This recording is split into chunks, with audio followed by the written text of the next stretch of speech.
Selamat datang ke tapak Millennium SS13 Subang Jaya. Assalamualaikum warahmatullahi wabarakatuh. Pada malam ini kita berada di tapak SS13 Subang Jaya. Jadi saya ingin perkenalkan Tuan Syed yang merupakan pengasas kepada tapak ini.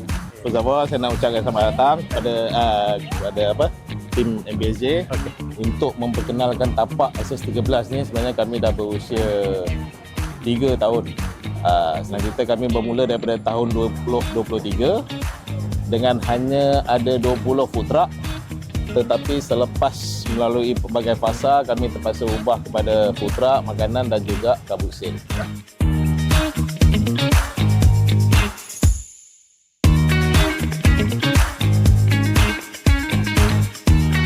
Baiklah, sekarang ni saya berada di kawasan di mana berkumpulnya peniaga-peniaga kabut sale di tapak SS13.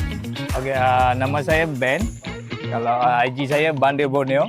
TikTok pun sama. Okey, saya berniaga di sini barang trip lah. Jadi sepanjang berada di sini dah berapa lama? Saya di sini almost 2 tahun. 2 tahun lama juga. Berniaga, Boleh cerita sikit tak pengalaman berniaga di sini? Sini base ni kita ada crowd daripada luar. Maksudnya? Daripada Japan, Wow. Thailand, Indonesia, Singapura, Filipina pun turun sini.